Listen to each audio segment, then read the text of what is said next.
오늘 본문은 상당히 어두운 이야기로 시작되고 있습니다. 바울이 베레아에서 복음을 전했다는 소식을 접한 데살로니가의 유대인들이 바울을 해치기 위해서 데살로니가에서 베레아까지 사흘 길을 쫓아왔던 것을 압니다. 살기등등했던 그들이 베레아에 있는 믿음의 형제들을 급습하기 시작했고, 또 이것을 알고 바울은 피신했습니다. 그리고 이 바울을 위해서 항구로 데리고 간 것이 오늘 본문의 이야기입니다. 이 베레아에서 아덴까지 가는 길은 상당히 멉니다. 자그마치 320km 되는 아주 먼 거리인데, 거기에 이 베레아에 있는 형제들이 바울을 데리고 갑니다. 그런데 오늘 이 14절을 보면 실라와 디모데는 그대로 베레아에 남겨두었다, 이렇게 이야기를 합니다. 그리고 15절에 가서 보면 함께 간 형제들이 이제 아덴에 도착한 다음에 다시 이야기를 합니다. 실라와 디모데를 꼭 다시 아덴에 오게 해주세요, 이렇게 부탁을 하고 나갑니다. 오늘 우리가 주목할 것은 속히 오게 하라, 이 말을 한번 봐야 됩니다. 누구에게 속히 오라고 한 것인가요? 바로 실라와 디모데이겠죠. 이런 생각을 할 수 있죠. 그럴 바에야 처음부터 같이 오게 하면 되지, 왜 이제서야 다시 오라고 하나, 이렇게 생각할 수가 있는 겁니다. 자, 여기에 보면 먼저 앞에 누가는 빌립보에 남겨두었고, 또 이렇게 계속 쫓기다가 자기가 원치 않게 아덴까지 갑니다. 그러니까 아덴은 마게도냐 지역이 아닌 아가야 지역입니다. 완전히 지역 자체가 다른 곳이지요. 이렇게 베레아에서 머물게 한 이유가 뭘까? 그것을 우리가 한번 생각해 볼 필요가 있는 것이죠. 자, 사도행전 18장 보면 희한한 일이 생겨요.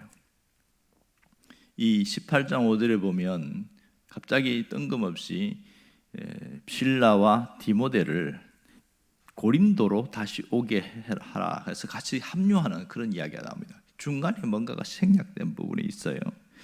찾아보니까 데살로니가전서 3장 2절에 보니까 이 베레아에 있던 실라와 디모데를 아덴까지 오게 한 다음에 디모데는 데살로니가로 보내어서 거기서 있는 믿음의 형제들을 돌보고 세우도록 하려는 그런 의도가 있었고요.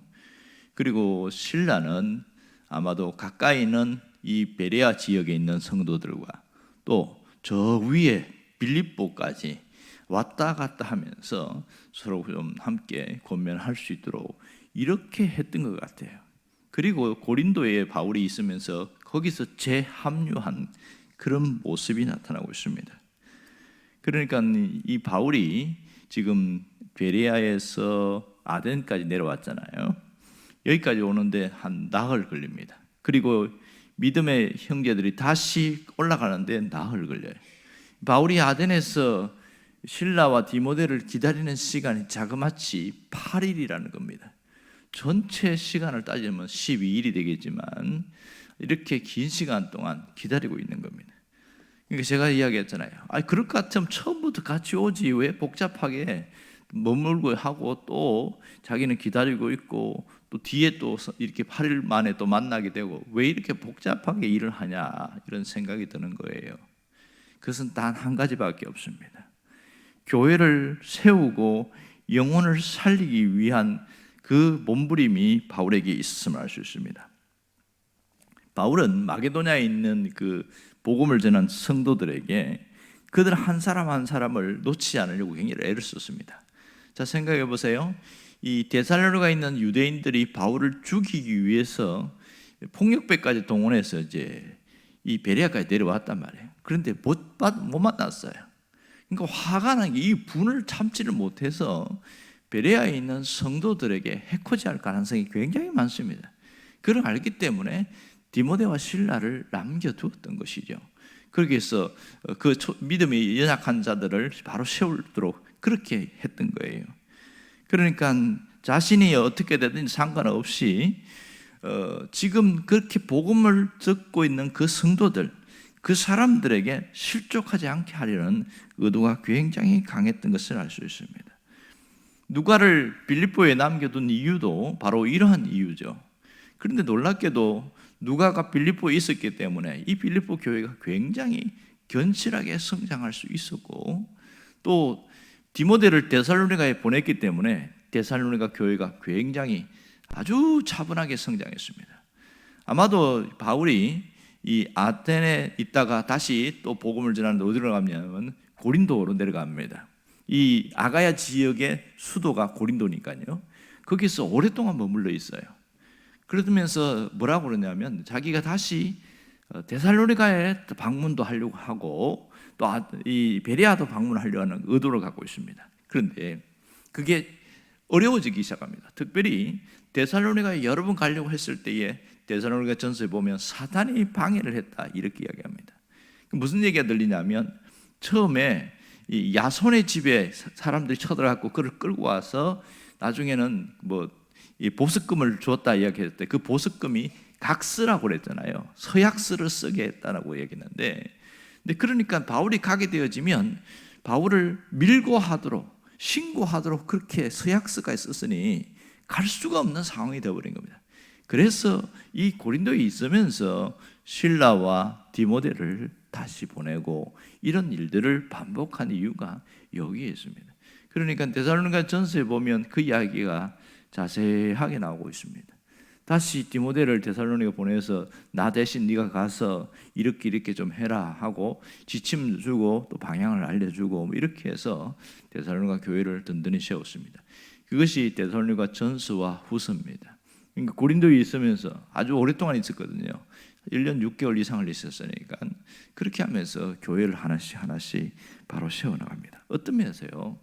바울이 복음을 전하고 이제 마게도냐 지역에서 내 할 일은 다 했으니까 나는 이제 다른 지역에 또 전하면 되고 하나님이 알아서 하시면 되지 이렇게 할 수 있는 상황이거든요. 그런데 기어코 거기에 있는 성도들을 어떻게 하든지 믿음에서 실족하지 않게 하려고 하는 몸부림이 굉장히 강했다는 것을 알 수 있습니다. 그것은 왜 이렇게까지 했냐? 그가 하나님을 인생의 동력으로 삼으면서 사람에게 집중했기 때문에 가능한 일인 겁니다. 이 세상엔 두 종류의 사람들이 있는 걸 아시죠? 하나는 어떤 세상에 있는 사람이나 어떤 물질이나 자기 자신을 인생의 동력으로 삼고 살아가는 사람이 있습니다. 그런 사람들이 있고 또 바울처럼 하나님을 인생의 동력으로 살아가는 사람이 있습니다. 믿음의 사람들은 어떻게 살아야 하냐? 바로 바울처럼 살아가야 된다. 이걸 오늘 이 본문을 통해서 잘 보여주고 있는 것이지요. 그러면 사람을 인생의 동력으로 삼고 또 어떤 물질이나 또 자기 자신을 인생의 동력으로 삼으면 어떻게 될까요? 그 삶은 상당히 어려움을 많이 당합니다. 과거 바울이 예수를 믿기 전에 그가 가진 가말리알 문화생이라는 스펙과 또 로마 신분을 갖고 있는 출신의 스펙과 대단한 것들이 굉장히 많았습니다. 그러나 그의 인생은 끝없이 어떤 성도들을 죽이는 일에 앞장섰던 인생의 난파선처럼 살아갔던 그런 사람이었습니다. 그러다가 예수를 만난 이후에 그의 삶이 확 바뀐 것은 바로 이겁니다. 하나님을 인생의 동력으로 삼고 살아가겠다. 그 결심이 자기가 갖고 있는 많은 그 스펙을 배설물처럼 버릴 수 있게끔 만드는 것이죠. 제가 언젠가 그런 얘기 한 거 있죠. 신앙생활이 뭐냐? 믿음이 달라지고 신앙이 성숙하는 것은 어떤 것이냐? 이것은 사람의 생각이 달라지는 것이다. 가치관이 달라지는 것이다. 그 얘기를 했습니다. 그러니까 신앙생활을 제대로 하는 사람은 어떻게 행동에 한번 선하고 또 뭔가 좋게 보이는 것 그게 아니라 그 사람이 갖고 있는 가치관이 세상적인 가치가 아니라 신앙적 가치관으로 확 바뀔 때에 이 사람이 신앙이 좋다 이렇게 표현하는 겁니다. 누구처럼요? 바울처럼 이렇게 달라지게 될 때 삶 자체가 완전히 달라집니다. 이 세상에 살아가는 많은 사람들이 보면 무엇을 인생의 동력으로 삼고 살아갑니까? 일반적으로 보면 몇 가지를 인생의 동력으로 삼고 살아가고 있습니다. 하나는 보험입니다. 왜냐하면 어떻게 될지 모르니까. 그렇게 해서 생명보험, 실비보험, 화재보험, 손해보험, 보장성 보험을 굉장히 많이 들어줘요. 그렇게 해서 안전하게 살려는 애를 쓰고 노력합니다. 또 하나는 건강이에요. 어떻게 하든지 건강하게 오래 살려고 하는 그 몸부림이 있습니다. 참 좋은 것이죠. 병들고 아파서 그렇게 시들시들해서 힘들게 사는 것보다는 건강하게 살아가려고 운동도 하고 보약도 먹고 노력을 참 많이 해요. 이게 일반적인 현상이죠. 그리고 또 하나는 노후에 돈이 있어야 된다. 그래서 어쨌든 물질을 모으려고 하는 그런 노력들을 많이 합니다. 이 자체가 나쁜 게 아니에요. 이게 좋은 거긴 해요. 하지만 이게 전부가 돼서는 안 된다는 것이죠. 신앙인들도 일반 세상에 있는 사람들과 똑같은 그런 모습으로 살아간다면 과연 예수 믿는 사람과 믿지 않는 사람이 무슨 차이가 있겠습니까?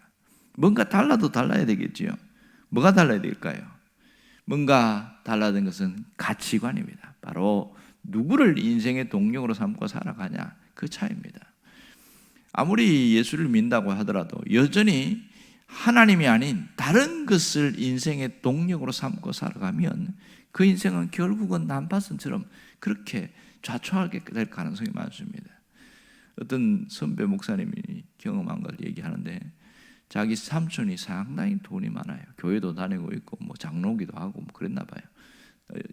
뭐 그렇게 서울에 98평짜리 뭐 아파트에 뭐 살고 뭐 빌딩도 있고 어쩌고 하는데 그 집에 한 번은 이제 뭐 삼촌이니까 집에 방문하게 되고 어쩌다 하룻밤 신세를 지게 되는데 하필이면 그때가 12월인가 그랬대요. 그러니까 큰 집에 잘 살고 하니까 좀 가면 뭐 따뜻하겠지. 그런데 그 집에 갔더니 난방을 안 하는 거예요. 그 큰 대궐 같은 집에서 난방을 안 하고 사는데 그날 하룻밤 이불 뒤집어 쓰고 오들오들 떨다가 죽을 뻔했다. 그렇게 하고 다시는 안 간다고. 세상에 아니 그 큰 집에서 그런 게 좀 틀어주면 얼마나 좋아요. 그 돈 그 몇 푼 아낀다고 그걸 안 틀어주고 그렇게 밤새도록 떨게 하고 그런 일을 얘기하는 거예요. 아무리 돈을 가지고 있으면 뭐하나 그렇게 예수 믿는다고 하지만 저렇게 지독한 구두쇠처럼 살아가고 저게 무슨 예수 믿는가 속으로 그렇게 생각했대요. 겉으로는 뭐 장로고 어쩌고 하지만 진짜 사람 하나도 제대로 하지 못하고 그런 그분이 조금 인색하다는 얘기는 들었지만 이렇게 지독할 줄은 몰랐다고 자기는 그런 얘기를 하는 거예요. 여러분 예수를 믿는 문의가 중요한 것이 아니라 속 사람이 바뀌는 것이 진짜입니다. 속 사람이 뭡니까? 영혼이 변화되는 거죠. 그 다음에 변화가 의식의 변화고 가치관의 변화입니다. 혼의 변화예요. 이것까지가 흘러가야 육신도 달라지게 됩니다.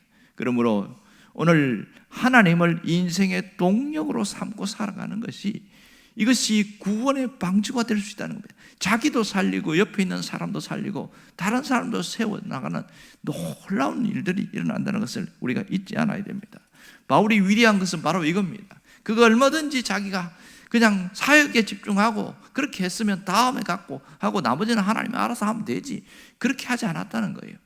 그는 자기가 나아가면서 하나님의 뜻이 어디 있냐? 하나님의 뜻은 사람에게 있다. 그러면서 그 사람 하나를 세우기 위해서 굉장히 노력하고 애를 쓴 것을 볼 수 있습니다. 그 한 사람을 세우기 위해서 자기 생명을 조금도 아끼지 않고 그 복음 전하는 일에 모든 것을 쏟은 것을 우리가 알게 되었습니다. 그래서 바울을 위대하게 보는 이유는 바로 이러한 가치관을 갖고 살아갔기 때문에 그렇습니다. 여러분, 우리는 한 생을 살다가 갑니다. 결국은 어떻게 살든지 우리는 흔적을 남기고 가는데 그 모든 것 속에 하나님이 바라보는 게 뭘까요? 주님의 뜻을 찾아가는 사람이 있죠. 주님의 뜻이 어디 있습니까? 사람과 관련되어 있습니다. 언제나 주님의 뜻은 사람과 관련되어 있습니다. 우리가 보면 어떤 교회들은 뭐 1년에 2번씩 뭐 전도 축제도 하고 그렇고 하잖아요. 그럼 뭐 왜 이렇게 합니까? 주님의 뜻이 사람에게 있기 때문에 그래서 그 사람을 살리기 위한 몸부림이 교회를 통해서 일어나야 되기 때문에 그래서 아니겠습니까?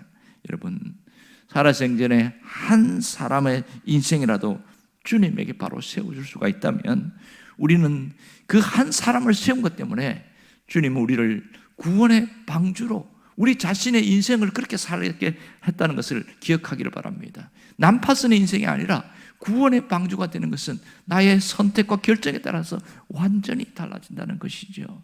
주님은 자기 인생을 갉아먹는 그런 난파선 같은 인생을 사는 것을 원치 않습니다.